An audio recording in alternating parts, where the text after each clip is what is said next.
What's up guys, Tirelis here with another Warlords of Draenor beta video. In this video I'm going to be looking at the last of the Druid specs in Guardian Druids. I'm going to be looking at their major changes, their changed and removed abilities, their new and changed glyphs, their new Draenor perks, and then finally their new and changed talents. The biggest change to Guardian Druids comes in the form of their mastery. Their mastery was Nature's Guardian, which was kind of just a, bonus to your armor. However, with the addition of the bonus armor as a secondary stat, very much like multi-strike and the multi-strike masteries, Blizzard wanted to remove, having a mastery that was the same as a secondary stat. So, Nature's Guardian was removed, and in its place, Mastery Primal Tenacity was put in, and it causes the Druid to gain a physical absorb shield equal to 12% of the attack's damage when they're hit by a physical attack. I'm kind of okay with this. It's another bubble, kind of like Death Knights, just the source to which they receive the bubble is different. Druids will now gain their bubble from an attack made on them, and Death Knights gain their bubble still through Death Strike. So it's a little bit of a difference, but they wanted to change it up so that you were not doubling up on bonus armor, which is the main tank stat in Warlords of Draenor. Another major change for the Guardian Druid is the maximum number of charges that can be accumulated for Savage Roar has been reduced, and Blizzard says this is to make uptime more consistent between short and long periods of tanking.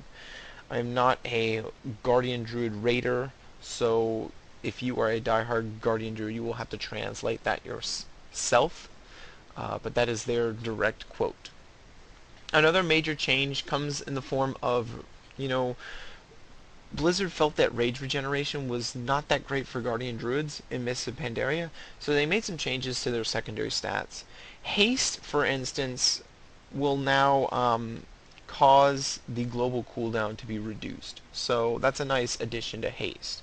They did lose the section where bear form increases haste and critical strike from items by 50%, but it will be made up in the abilities. Also, a new ability was added known as Ursa Major, and it is your auto attack multi-strikes, mangle multi-strikes, and lacerate periodic multi-strikes grants you Ursa Major. Ursa Major increases your maximum health by 2% for 30 seconds. So, if I go here and I start stacking, lacerates and mangle on the target, and I keep getting the multi-strikes, you can look up here and you can see my maximum health has been increased by 16%, and it keeps rising because I'm using lacerate a lot, so the lacerate stacks are generating some multi-strikes, which causes Ursa Major to add another stack, and each individual stack will last 30 seconds, so it continues to stack on top of one another. Basically makes Druids, really health oriented. It takes their, defensive capabilities out of, armor and more into, bubbles and health pools. That is the change to, the overall functionality of a Guardian Druid. The last two major changes that come to Guardian Druids are that the travel forms have all been, put into one ability. So if I click travel form, I shift into flight form, and it'll change based on the medium. So if I'm in a no flying zone, it'll transform me into cheetah form, and if I'm in a, a pond or a lake in the water, it will transform me into aquatic form. Another major change is that symbiosis is gone. It was too much button bloat for the game, because Symbiosis really realistically added a button to every single spec in the game. So they removed Symbiosis, and they kind of compensated in some other abilities in terms of any type of defensive capabilities you would have received through Symbiosis. So that leads us to the changed abilities for a Guardian Druid. First, you should know that Fairy Fire lost its weakened armor debuffs. All weakened armor debuffs have been pretty much removed from the game, so I wouldn't worry about that. Skull Bash will no longer increase the mana cost of spells by the player that you interrupted, so that has been changed. Savage Defense, as mentioned before, the number of charges was reduced, so Savage Defense will only have a maximum of 2 charges as opposed to 3. Thick Hide has been kind of it's been merged with bear form. So it's a removed ability, but it's been merged into bear form, so I'll just go ahead and go through the changes. And that bear form still reduces magical damage taken by 25%, excuse me, reduces the chance you'll be critical hit by attacks by 6%, and reduces the chance for your attacks to be parried by 3%. But it will no longer grant that extra bonus armor that would put it up to, like, I think 330%. So now your bear form will only increase armor by, it seems, 180%, and it will no longer reduce the cooldown on bark skin. So that's kind of a major change that you need to look out for. Cat form will now naturally track humanoids when you go into cat form, so it's not like something you have to do. Mangle now generates 10 rage as opposed to what it did before, which I believe was 5 rage. And this was just a change to address the issues that were a problem with the rage generation during Mists of Pandaria. Shred, this won't really apply to Guardian Druids very much, but Shred can now be used from any direction. So just so you know that if you're in cat form for some reason and you use Shred, you do not have to be behind the target anymore. You should also know that only Shred and Mangle will now apply infected wounds. It will no longer be multiple abilities that apply infected wounds.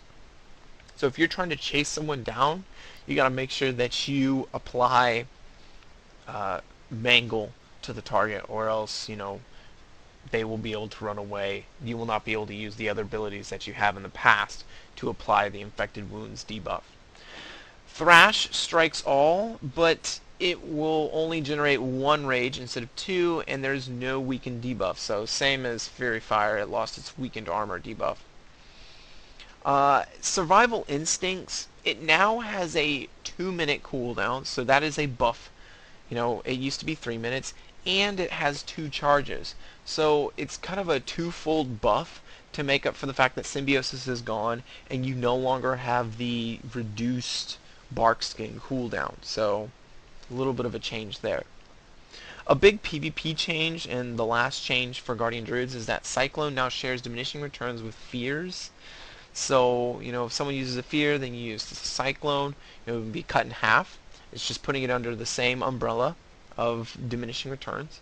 It can also be cancelled by immunity effects such as Divine Shield and Ice Block, and it can be dispelled by Mass Dispel. So a huge nerf to Cyclone, basically just bringing it down to earth with all the other specs. There are several removed abilities for the Guardian Druid. The first is Bear Hug, and has been removed from the game. Enrage, which was the generation of rage, the special ability that helps you generate rage, that has been removed. Infected Wounds has been, removed. It's just baked into only Shred and Mangle now, so it will not apply to Ravage or Maul. Nature's Guardian was the mastery that was removed. Leader of the Pack is no longer available to Guardian Druids. Same thing with Rip, and Maim, and Swipe, and Rake, and Pounce. All of them have been removed from the game and are now either really only apply to Feral. Pounce and Ravage have been removed from the game, but they were baked into existing abilities such as Rake. But you will no longer have access to Rake. That will be Feral only. So once again, Rake, Swipe, Maim, Rip, and Lead of the Pack are now Feral only.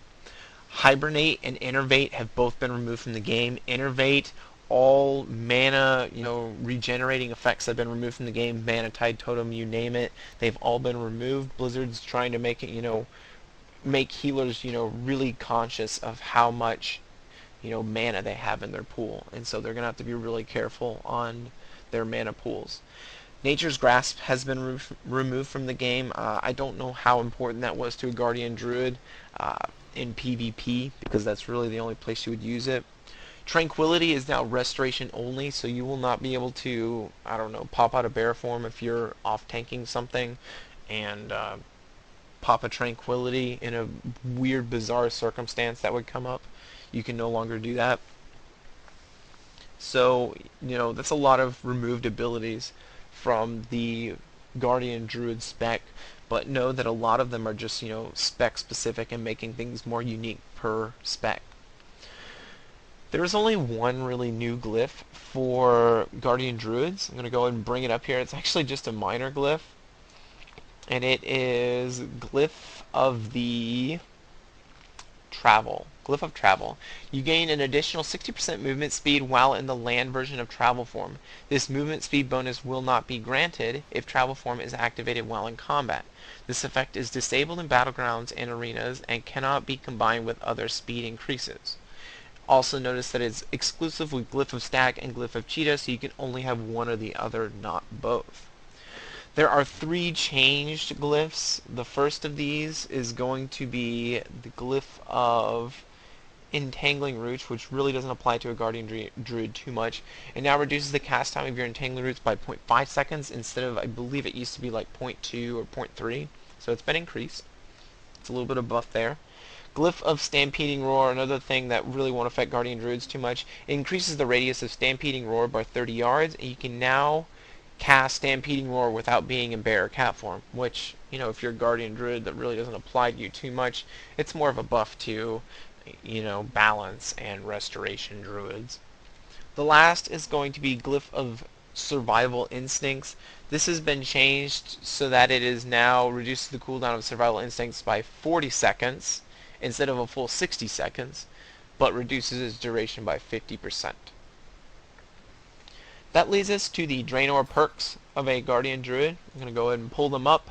They honestly don't have the greatest ones. They're not very interesting in my opinion. There is Glyph of, the perk Enhanced Tooth and Claw. Tooth and Claw can now accumulate 1 additional charge. There's Enhanced Fairy Fire. While you are in bear form, Fairy Fire no longer has a cooldown and deals 100% increased damage. There's Empowered Berserk, increases the duration of your Berserk by 5 seconds. And then lastly, there's Empowered Bear Form, which Bear Form grants you an additional 10% stamina. So really kind of pushing that, you know, Guardian Druids are, you know, thinking about their health pools and the new mastery bubbles that they have. That leads us to the talents of a Guardian Druids, the new talents and changed ones. Just going down the line, know that Incapacitating Roar used to be named Disorienting Roar. They basically just changed it so that you would know that Incapacitating Roar shares a diminishing return with all mesmerize effects or incapacitating effects. So if a Warlock's Succubus uses Seduction, it will share diminishing return with Incapacitating Roar. So just know about that. Typhoon's range has been cut in half. It's now only 15 yards. I don't know how applicable it will be. Soul of the Forest now generates more rage. It generates 5 more rage and 15% more damage. So it's just a little bit of a rage buff there for Soul of the Forest instead of the percentage base buff that it used to be. Now it's just Mangle straight generates 5 more rage. That brings us to the final talents at the bottom here. The first is Guardian of Elune, and his Savage Defense now lasts 3 seconds and increases your chance to dodge by 100%. Additionally, the recharge time on Savage Defense is now reduced by your base dodge chance percentage. So that's pretty cool buff. I've actually tested it out a little bit. I kind of like it in PvP. I was messing around with it in Ostron. So there is Pulverize, which a devastating blow that consumes 3 stacks of your last rate on the target to deal 1,300 physical damage and reduce damage taken by 15% for 10 seconds. So let's go ahead and grab it here, and I'll switch back into bear form. Put it on my bars. Let me go ahead and get some last rate stacks on this target. And you'll see the visual here. It's okay. It's not the best. I don't know how popular this is. I'm not a, I've never been really big into Guardian Druids and tanking Druids, so I can't really explain how effective that will be, but it, is something to look at. The last talent is Bristling Fur, and you bristle your fur, reducing all damage taken by 40% for 3 seconds. So you have another defensive cooldown here. So go ahead and use it. Switch back into bear form, and you can see it's not much of a spell visual. It lasts only for 3 seconds, so it does not last long. But that is the last talent for, Guardian Druids, level 100. I'm kind of disappointed in the talents and the Draenor perks for Guardian Druid. I kind of feel as though they're rather uninteresting. Guardian Druid has been somewhat entertaining to play inside a battleground. It's been more entertaining to play than, at least one or two of the other tanks. It's kind of in the middle. But in terms of PvE, I could not give you a full opinion because I have not played PvE on a Guardian Druid yet. So, otherwise, their talent options are okay. I think the big change you're going to notice with Guardian Druids is really their change to their mastery and how they're going to mitigate damage from now on. It's no longer going to be based on that armor just for the fact that they want to put more emphasis on bonus armor as a secondary stat. So, that's everything to deal with Guardian Druids. I hope, all Druids in general, actually. And I hope you enjoyed that, and I will see you guys in the next video. Tirelis out.